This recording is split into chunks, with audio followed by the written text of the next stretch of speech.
Are the electronic voting machines used across the country vulnerable to hacking? One professor decided to find out for himself. That's right. Joining us right now, Princeton University professor Ed Felton with a demonstration from his study. Good morning to you, Ed. Good morning. Also, right over there across the studio, you've got the two kids from Princeton who actually did this work, Ari and Alex. Now, tell us, 5% of the country votes with machines like this, right? Yes, that's right. And you are able to hack into it in 10 seconds.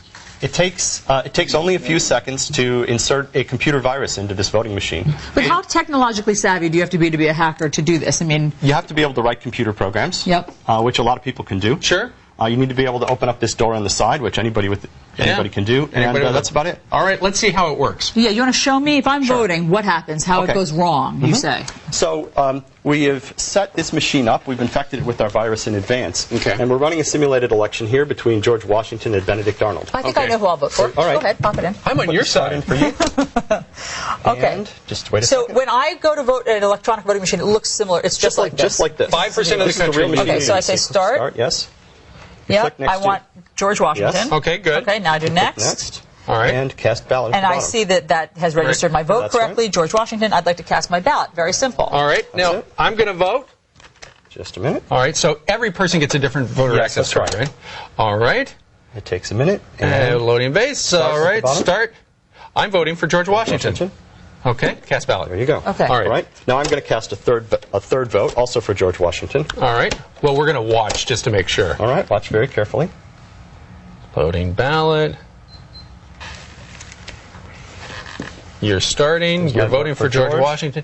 Okay, good enough. And then you cast your ballot. So there should be 3 votes for George Washington. 3 votes for George Washington. What are we going to see? But because you have infected this machine with a virus, perhaps George Washington will not be the winner. Perhaps right. All right, so now you're putting in the supervisor I'm putting the supervisor card. Now it's the end of election day, and Time I'm to the count election the worker. votes. We're going to count the votes. Yep. All right, very good. So I stick this in. Yeah. And it takes a minute. I need to put in the highly secret pin, 1111. Okay, there you go. I think you just accidentally said that out loud. Okay. Okay, ballot station. Not secret anymore.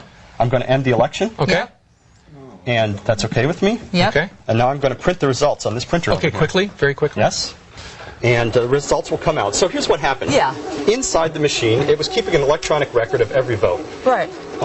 3 votes for George. But the computer virus went and switched the votes inside the computer's memory. right. And when you see this result, what you see, look at the tape right here. Hold it right there, very carefully. 1 vote for George Washington and 2 for Benedict So Arnold. you're saying that hackers would have had to have done this before people voted. They would have had to have infected it with a virus, and then it skews the results. Before Election Day? Oh, my goodness. Anytime before Election Day.